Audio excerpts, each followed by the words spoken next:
안녕하세요, 업체나입니다. 오늘 여러분들과 함께 알아볼 내용은 이 전세계약 주의점에 대해서 알아볼 텐데, 이 영상에서 처음부터 끝까지 총망라해서 알려드리겠습니다. 더군다나 요즘처럼 부동산 가격이 하락하고 있을 때는 이 전세계약 하실 때 정말 신중하셔야 됩니다. 그래서 여러분들이 어떤 거를 체크해야 될지 전부 다 알려드리도록 할게요. 그래서 영상 보시기 전에 좋아요랑 구독 한번 부탁드릴게요.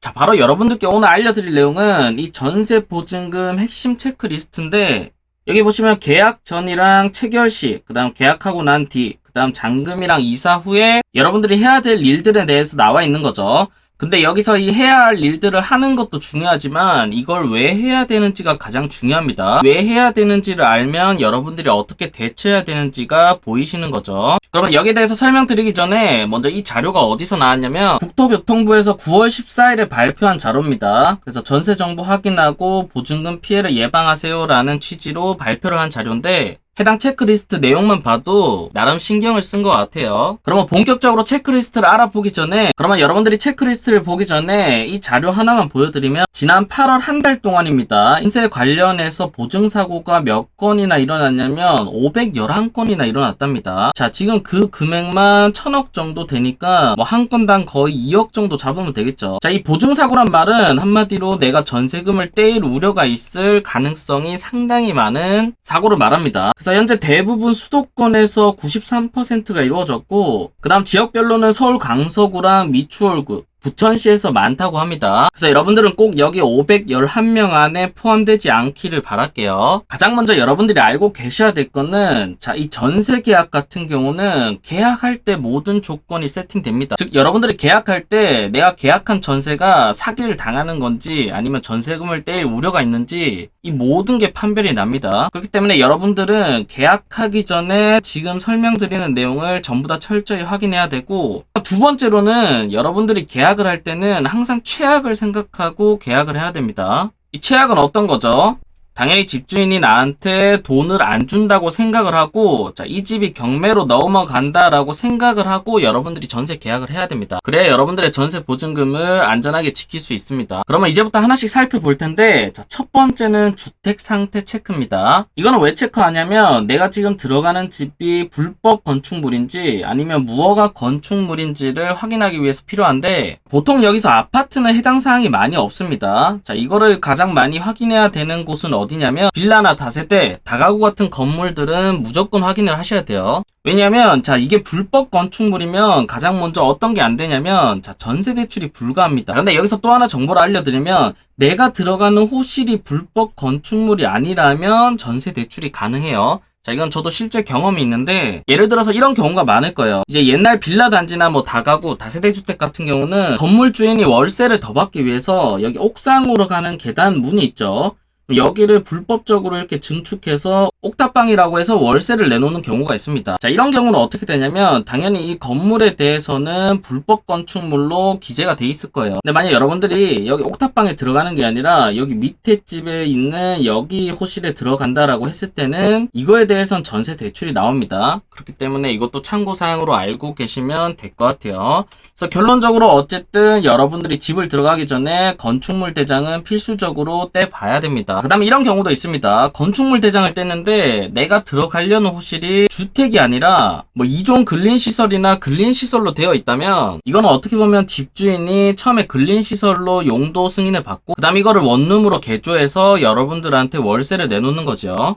근데 사실상 이런 원룸방이 뭐 서울 포함해서 경기도 해가지고 정말 많습니다. 그래서 만약 여러분들이 원룸을 구할 때 전세 대출 불가라는 말이 적혀 있다면 아마 대부분의 집이 근린시설로 되어 있을 겁니다. 그래서 이런 것도 참고해 보시면 될 것 같아요.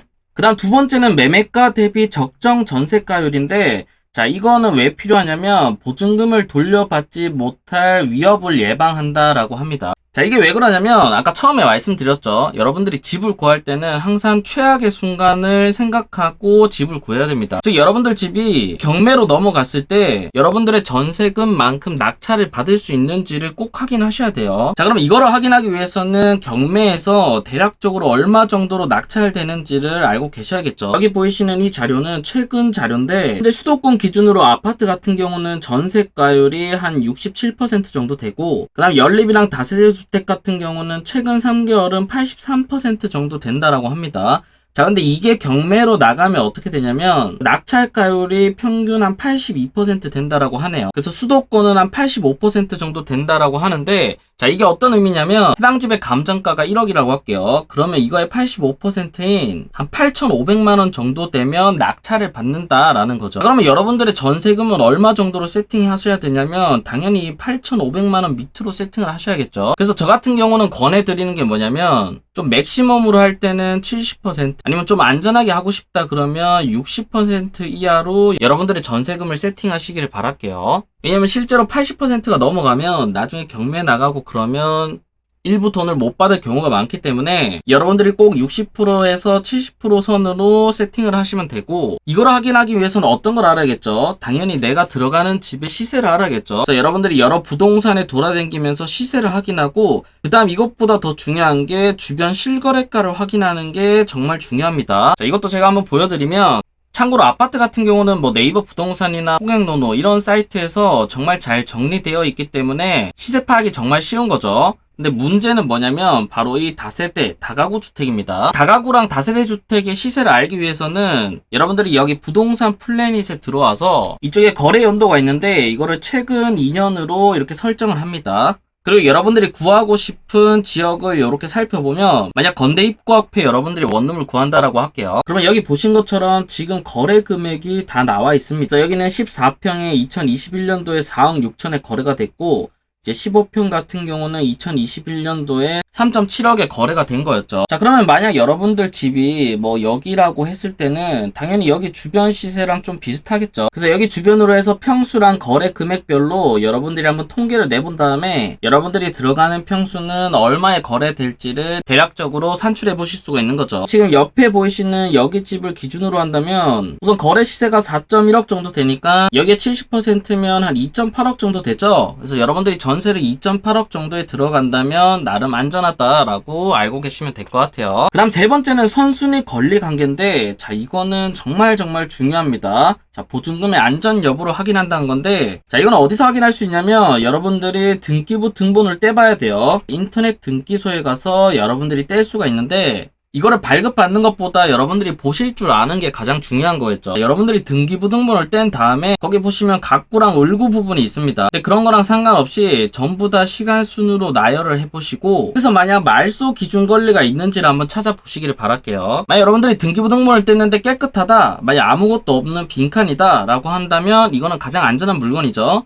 근데 거기에 뭐 근저당이나 압류, 담보 가등기, 경매 개시 결정 등기, 배당 요구한 전세권 뭐 이런 게 설정이 되어 있다면, 자, 이런 항목은 웬만하면 안 들어가는 게 좋습니다. 왜냐하면 자, 이 말소 기준 권리가 뭐냐면 경매가 들어갔을 때 이 권리 밑으로 전부 다 소멸이 된다는 겁니다. 예시를 하나 보여드리면, 여기 보이시는 등기부 권리는 제가 경매 사이트에서 가져왔는데, 자, 지금 여기 보신 것처럼 날짜 순으로 이렇게 전부 다 배열을 하고, 여기 보시면 근저당이 있죠. 그러면 이게 경매를 나가게 되면, 자, 여기가 말소 기준 권리가 돼서 여기 밑으로 있는 권리는 전부 다 삭제됩니다. 자, 예를 들어서 여러분들이 등기부 등본을 뗐는데 여러분들이 계약하려는 날짜보다 빠른 날짜로 이런 근저당이 잡혀 있다면 여러분들의 순위는 어떻게 되죠? 여기 사이가 되겠죠? 그러면 아까 말씀드렸다시피 이게 전부 다 말소되다 보니까 여러분들의 보증금도 받을 수 없는 권리로 삭제가 됩니다. 그래서 가장 위에 근저당이 잡힌 게 많다면 여러분들의 보증금은 한 푼도 지킬 수가 없는 상황이 발생하는 거죠. 지금 여기 보이시는 이게 가장 대표적으로 전세금 뭐 1억, 2억, 뉴스기사나 아니면 유튜브에 나오는 그렇게 날리는 방법입니다. 그래서 경매에 대해서 잘 모르더라도 만약 이런 항목이 있다면 웬만해서는 안 들어가시는 게 가장 좋고, 그 다음 다가구 주택 같은 경우는 여러분들이 등기부 등본을 떼봐도 뭐 특별히 안 적혀있는 경우가 있을 거예요. 근데 이거는 거기서 안전하다고 넘어가시면 당연히 안 되고, 여기 안에 사시는 분들이 많죠. 뭐 적으면 10세대, 많으면 20세대까지 이렇게 들어가 있는데, 여기 들어가 있으신 분들의 보증금 현황을 파악해야 됩니다. 왜냐면 여기 있는 보증금을 전부 다 합한 금액이 만약 10억이라고 하고, 여기 건물의 시세를 여러분들이 확인해 봤을 때 만약 9억이라고 한다면, 여러분들이 지금 나중에 여기 들어가게 되면 만약 이 집이 경매로 넘어갔다 그러면 여러분들의 돈은 지킬 수가 없는 거죠. 그래서 이거의 선순위 보증금을 확인해야 되는데, 자, 사실상 이거를 확인하기 위해서는 전입세대 현황이나 확정일자 부여 현황을 확인해야 되는데 보통 집주인이 이런 거 잘 안 떼줍니다. 그래서 이런 거는 사실상 부동산에서 좀 해줘야 되는데 집주인한테 바로 얘기하지 마시고 부동산에 꼭 요청하셔서 부동산을 통해서 받을 수 있도록 하시는 게 가장 좋을 것 같아요. 그 다음 또 추가 팁을 알려드리면, 자, 최우선 변제 금액 안에서 계약하시는 게 가장 안전합니다. 자, 요거는 제가 조금 있다가 왜 안전한지를 한번 보여드릴게요. 그 다음 네 번째로는 임대금 세금 체납 여부를 확인하는 건데, 자, 이것도 보증금을 돌려받지 못할 위험을 예방하는 요소라고 하죠. 세금도 왜 확인해야 되냐면, 이것도 전부 다 경매 절차에 따라서 확인을 해야 되는 겁니다. 왜냐면 아까 말씀드렸다시피 여러분들은 항상 최악을 생각하고 전세 계약을 해야 됩니다. 그래서 만약 여러분들 집이 경매로 넘어가서 낙찰이 될 거 아니에요. 아까 뭐 80%든 몇 %든. 근데 이 낙찰이 되고 나서 돈을 바로 받을 수 있는 게 아니라 낙찰된 금액을 배당받을 수 있는 순위가 정해져 있습니다. 자, 그래서 그 순위를 한번 살펴보시면, 자, 1순위는 집행 비용입니다. 즉 경매에 들어간 비용들을 먼저 제외하는 거고, 그 다음 경매 부동산의 관리에 소요된 필요비나 유익비 이런 게 2순위로 떼갑니다. 이 금액은 그렇게 크지는 않습니다. 그 다음 세 번째로 받아가는 순위가 뭐냐면 소액 임차 보증금 채권이 세 번째입니다. 자, 아까 전에 제가 뭐라 말씀드렸죠? 최우선 변제권 금액 안에서 전세나 월세 계약하시는 게 좋다라고 했죠? 그게 왜 그러냐면 여러분들의 전월세 금액이 여기 밑에 후순위에 있다라고 할지라도 여기 보시는 것과 같이 3순위로 여러분들의 금액을 변제해주기 때문에 이 최우선 변제 금액 안에서 여러분들이 계약하시는 게 가장 좋습니다. 가장 안전하고요. 이 최우선 변제 금액 같은 경우는 지역이나 시기별로 다른데 금액을 보여드리면 지금 기준으로 해서 서울 같은 경우는 보증금 1억 5천만 원 이하에서 5천만 원까지 최우선 변제가 됩니다.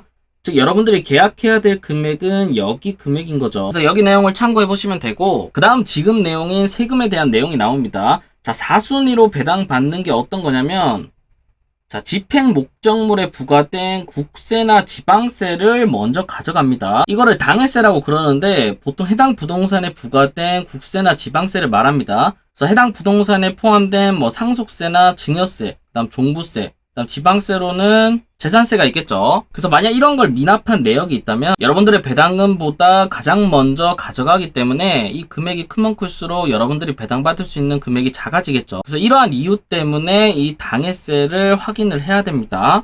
그리고 여러분들의 순위는 어디냐면 바로 이 5순위에 들어와 있습니다. 이 5순위는 이제 우선 변제권을 갖춘 사람들끼리에 따라서 날짜별로 배당을 받는 건데 자, 저당권은 은행에서 잡는 근저당권이죠. 그 다음 전세권, 그 다음 대항력은 지금 우리가 전입신고하는 그 대항력이고 자, 확정일자를 갖춘 주택, 즉 대항력을 갖추고 확정일자를 갖춰야 우선 변제권이 주어지는 겁니다. 상가 임차 보증금 반환 뭐 이런 것들을 날짜별로 해서 배당을 순위별로 받게 되고 이것보다 빠른 이런 것들이 있다면 이거 두 개를 먼저 가져가는 거죠. 그래서 결론적으로 임대인의 체납 여부도 확인을 해야 되는데 사실상 이것도 요청하기가 쉽지는 않습니다. 왜냐하면 집주인 본인만 발급받을 수 있고 본인만 아는 사실인 거죠. 그렇기 때문에 지금 이 내용 같은 경우도 여러분들이 부동산에 요청을 해서 이 부동산에서 정략적으로 임대인한테 발급받아서 확인해 보시는 게 좋을 것 같아요. 자, 그래서 지금까지 설명드린 내용이 전부 다 계약 전에 해야 되는 상황입니다. 근데 이 계약 전이 왜 중요하신지는 지금 설명 들어보시면 아시겠죠? 이 계약 전에 여러분들이 전세금이나 이런 거를 어떻게 세팅하냐에 따라서 이 집이 경매로 넘어갔을 때 여러분들의 전세금을 지킬 수 있는지 없는지가 바로 결정이 나는 겁니다. 그래서 여기 뒤에는 전부 다 솔직히 상관이 없어요. 이 사전에 확인하는 이것만 여러분들이 철저하게 시세 조사하고 등기부등본 확인하고 그 다음 집주인 세금 체납 여부 확인하고 그 다음 최우선 변제 금액으로까지 들어간다면 여러분들의 전세금은 당연히 떼일 일이 없습니다. 사기당하는 대부분의 분들이 지금 여기 보이시는 이 네 가지를 하나도 확인 안 하시고 계약을 하셔서 그런 거예요. 그래서 여러분들은 그런 실수를 절대 하지 마시기를 바랄게요. 그 다음은 계약 체결시인데 계약 체결할 당시에 여러분들이 확인하셔야 될 거는 당연히 계약자 본인인지 확인을 해야겠죠. 그래서 주민등록증을 통해서 여러분들이 꼭 확인하시고 그 다음 공인중개사도 정상 영업하는지 확인하셔야 됩니다. 이것도 여기 사이트 가면 확인하실 수 있고 그 다음 계약서 내용이 잘못된 게 없는지도 꼼꼼히 확인하셔야 됩니다. 뭐 금액이나 아니면 날짜, 그 다음 특약사항들을 확인해서 여러분들한테 불리한 건 있는지 없는지를 꼭 확인하셔야 됩니다. 이렇게 계약을 체결하고 난 뒤에 여러분들이 하실 일은 자, 이제 임대차 신고를 해야겠죠. 근데 이 임대차 신고 같은 경우는 요즘은 부동산에서 해주기 때문에 크게 신경 안 쓰셔도 되고, 그 다음 이거는 제가 계약날 이후라고 적어놨는데 계약날보다도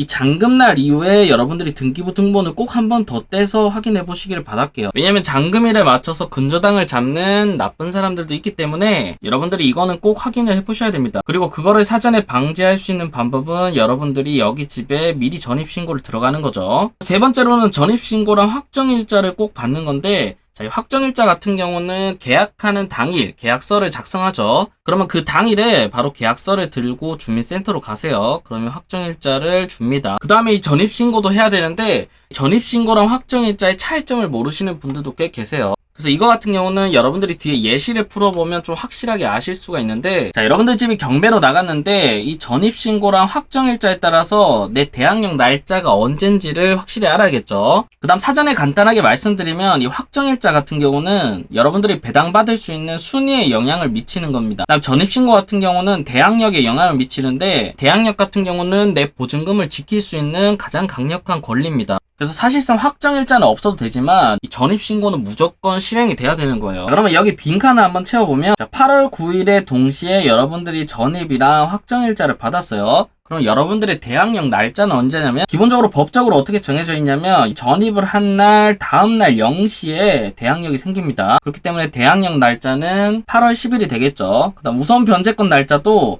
확정일자를 받은 날짜가 되는데, 확정일자는 8월 9일에 받았지만 대항력이 다음날 0시에 생기기 때문에 우선 변제권 날짜는 8월 10일이 됩니다. 즉 전입신고 없는 확정일자는 의미가 없는 거죠. 대항력이 갖춘 상태에서 확정일자를 받아야 배당순위 정해지는 겁니다. 그 다음 두 번째도 보시면, 자, 전입을 8월 9일에 했죠. 그럼 다음날 생기니까 대항력 날짜는 8월 10일이고, 그 다음 확정일자를 8월 10일에 받았기 때문에 대항력이 8월 10일에 생기니까 이것도 8월 10일이죠. 자, 그 다음 전입을 8월 9일에 하면 대항력은 언제죠? 똑같이 8월 10일입니다. 확정일자를 8월 29일에 받았기 때문에 이것도 8월 29일이 되는 거고요. 네 번째로는 8월 9일에 확정일자를 받았어요. 그 다음 8월 21일에 전입을 했는데, 자, 그럼 대항력 날짜는 언제죠? 8월 22일입니다. 그럼 우선 변제권 날짜는 언제냐면, 아까 조건이 대항력을 갖춘 상태여야 된다고 했죠? 확정일자를 미리 받았다고 할지라도 우선 변제권 날짜는 8월 22일이 됩니다. 자, 그 다음 이제 5번부터가 중요한데, 자, 여러분들이 전입을 8월 9일에 했어요. 그러면 대항력이 언제 생기냐면 8월 10일에 생깁니다. 확정일자를 받지 않았기 때문에 우선 변제권은 없는 거고, 자, 그러면 근저당은 8월 9일에 설정을 했기 때문에 내가 나중에 경매에서 배당받을 때 우선순위는 어떻게 되냐면, 자, 여기서 선순위는 근저당이 됩니다. 왜냐하면 근저당은 설정 당일날로 생기는 거예요. 지금 이런 거 같은 경우는 가장 억울한 사례인 거죠. 여기서 가장 사기가 많이 일어난다라고 알고 계시면 되고, 그 다음 전입을 8월 9일에 했습니다. 그럼 대항력 날짜는 언제죠? 8월 10일이고, 근데 근저당 날짜를 8월 10일에 했어요. 자, 우선 변제권은 없죠. 확정일자가 없으니까. 자, 그러면 여러분들 이 선순위는 어떻게 될까요? 어떻게 보면 같은 날짜죠. 대항력도 10일이고 근저당도 10일이라서 같은 날짜라고 하실 수도 있지만, 자, 아까 전에 대항력은 언제 생긴다고 했죠? 그 다음날 0시에 생깁니다. 자, 이 근저당은 언제 받죠? 당연히 은행 문 연 시간에 우리가 은행을 가서 근저당을 받겠죠. 그래서 은행이 아무리 문을 빨리 열어도 이 0시보다는 빠르게 문을 열 수가 없고 실행이 될 수가 없기 때문에 이때 같은 경우는 전입이 선순위가 됩니다. 즉, 내 보증금을 지킬 수가 있는 거죠. 자, 다음 7번도 한번 해보시면 이제 익숙하시죠? 8월 9일에 전입이랑 확정을 했습니다. 그럼 대항력 날짜는 8월 10일, 우선 변제권도 8월 10일에 생기고, 대신 선순위는 어떻게 되죠? 근저당이 8월 9일에 했기 때문에 근저당이 선순위가 됩니다. 자, 그 다음 8번도 해볼게요. 이제부터는 배당순위도 한번 볼 텐데, 자, 8월 9일에 같이 이루어졌으니까 둘 다 8월 10일이고, 그 다음 선순위는 어떻게 되죠? 근저당을 10일에 걸었으니까 내가 전입한 게 선순위가 됩니다. 그러면 이 대항력이랑 별개로 이 배당순위는 어떻게 되냐면, 자, 우선 변제권 날짜가 8월 10일이고 근저당도 8월 10일이면 같은 순이라고 생각하실 수도 있지만 아까 말씀드렸다시피 0시에 효력이 발생하는 거죠. 더군다나 확정일자도 전날에 했기 때문에 여기도 똑같이 0시에 우선 변제권이 발생합니다. 그래서 배당 순위는 내가 은행보다 더 빠르다라고 알고 계시면 될 것 같아요. 다만 지금 8번 같은 케이스는 만약 내가 배당 순위가 뒤에 있다라고 할지라도 선순위가 누구죠? 내가 근저당보다 선순위죠? 그렇기 때문에 내 전세금을 온전히 지킬 수가 있습니다. 그래서 여러분들 전입이 중요한 거예요. 근저당보다 빨리 된 전입은 여러분들 전세금을 전부 다 보장받을 수 있습니다. 9번도 한번 해보면 자, 대항력 날짜는 언제죠? 8월 10일이고 확정일자 우선 변제권은 언제죠? 10일 했으니까 8월 10일입니다. 선순위는 언제죠? 여기도 전입이 빠르겠죠. 자, 그럼 배당 순위는 어떻게 되냐면 자, 대항력이 있는 상태에서 확정일자도 10일에 받았고 근저당도 10일에 받았어요. 그러면 이때는 어떻게 해야 되냐면 항상 시간 순위라고 했죠. 그러면 은행 문 여는 시간에 만약 이 사람이 9시에 했다라고 하고 이 확정일자도 9시에 받았다라고 한다면 이거를 알 방법이 없는 거죠. 그래서 이런 경우는 어떻게 되냐면 배당 순위가 동일 순위가 됩니다. 이 동일 순위 같은 경우는 같은 금액이 나오면 이제 50대 50으로 반갈라서 먹는 거죠. 자, 다음 마지막입니다. 이제 대항력 날짜는 언제죠? 자, 이제 여러분들은 대항력 날짜 구하는 거는 이제 머리에 아마 박혀 있을 겁니다. 8월 10일이고 자, 우선 변제권 날짜는 언제죠? 확정일자를 8월 15일에 받았기 때문에 8월 15일이죠. 그럼 선순위는 어떻게 되나요? 자, 근저당이 8월 10일이니까 내가 0시에 됐으니까 전입이 더 빠르죠. 그 다음 배당 순위는 당연히 근저당이 10일 했으니까 근저당이 배당 순위가 더 빠릅니다. 다만 아까 말씀드렸다시피 선순위가 전입이기 때문에 근저당이 배당 순위가 빠르더라도 낙찰자가 내 보증금을 전부 다 인수를 해야 되는 겁니다. 즉 낙찰된 금액이 전부 다 근저당으로 배당됐다라고 할지라도 내 보증금은 인수를 해야 되는 거죠.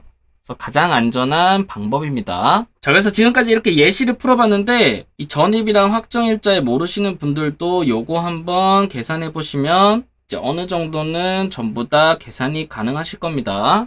그래서 다시 말씀드리지만 이 전입신고가 가장 중요하고 그다음 돈을 빨리 받기 위해서는 이 확정일자도 중요하다. 그다음 최우선 변제권을 받기 위해서는 당연히 이 두 개가 포함되어야 됩니다. 그래서 여기 두 개는 꼭 받아주시기를 바랄게요. 그다음 마지막으로 전세보증금 반환보증 가입인데 자, 이거 같은 경우는 나중에 여러분들이 전세금을 못 받았을 경우에 아까처럼 이렇게 경매 절차를 진행해야 되는 거죠. 근데 이 경매 절차를 여러분들이 진행 안 해도 되고 그 전에 임차권 등기가 되어 있는 상태에서 여러분들은 돈을 받고 나오시면 됩니다. 그 뒤에 절차는 이 주택도시보증공사에서 진행을 하기 때문에 어떻게 보면 편리한 거죠. 그래서 개인적으로는 이거는 넣어주시는 거를 추천드립니다. 지금까지 전세계약 관련해서 계약정, 계약 체결시, 계약 후, 그 다음 잔금 및 이사 후에 여러분들이 챙겨야 될 내용들이랑 이거를 왜 챙겨야 되는지에 대해서 설명드렸는데 자, 가장 중요한 건 어떤 거라고 했죠? 자, 계약 전입니다. 계약 전에 여러분들이 어떻게 세팅이 되어 있느냐에 따라서 여러분들의 전세금이 지킬 수 있는지 없는지가 이미 판별이 난 겁니다. 그래서 여러분들이 여기 체크리스트를 참고해서 전세집 구할 때 꼭 참고하시기를 바랄게요. 그래서 오늘 영상은 여기서 마치고요. 오늘 영상이 도움되셨다면 좋아요랑 구독, 알림 설정까지 부탁드릴게요. 감사합니다.